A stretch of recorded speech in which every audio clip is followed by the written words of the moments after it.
দেখুন, আমি আপনাদেরকে প্রথমেই বলেছিলাম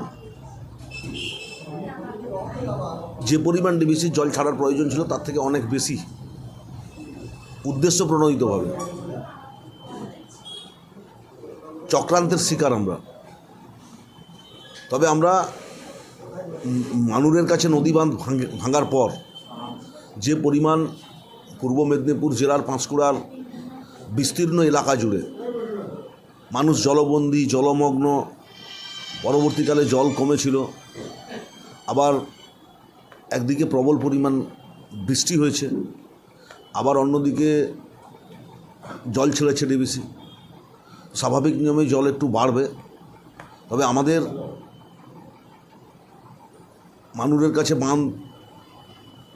বাঁধার কাজ দ্রুততার সাথে চলছে এবং পূর্ব মেদিনীপুর জেলা পরিষদ, জেলা প্রশাসন সমস্ত ধরনের পরিকল্পনা আমরা নিয়ে রেখেছি বিপর্যয়কে মোকাবেলা করার জন্য। অনেকে যারা বাঁধের মধ্যে ছিলেন উপরে তারা বাড়ি ফিরেছেন, আবার ফিরে আসছেন। জল বাড়লেই তো স্বাভাবিক নিয়মেই অতীতের যে অবস্থা ছিল সেই অবস্থায় তো ফিরে আসতে হবে আবার। তার মানে আবার আমাদেরকে নতুন করে সেই কাজ করতে হবে, মানুষের কাছে পৌঁছাতে হবে। আমরা তৈরি। কিছু কিছু জায়গায় বিজেপির সমর্থক তারা নিজেরাও বলছে তাদের বেছে বেছে ত্রাণ দেওয়া হচ্ছে না সরকারি। এইটা আমি কী বলার আছে? দেখুন, এই অভিযোগ যারা করছেন এই অভিযোগ সম্পূর্ণ ভিত্তিহীন।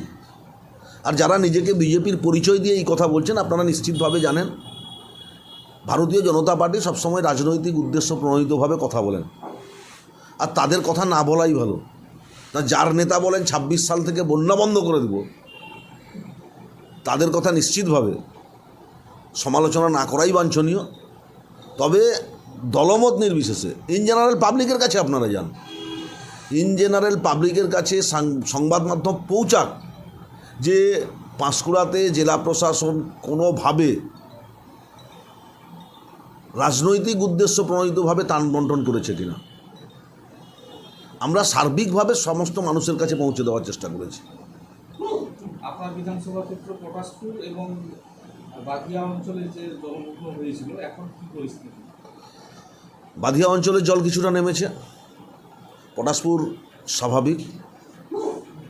নিশ্চিতভাবে বর্তমান পর্যন্ত কোনো ক্ষতির আশঙ্কা নেই। আগামী দিনে কী হবে সেটা তো এখন থেকে বলা সম্ভব নয়। তবে ঘটনা যাই ঘটুক, আমরা সমস্ত ঘটনার জন্য প্রস্তুত আছি।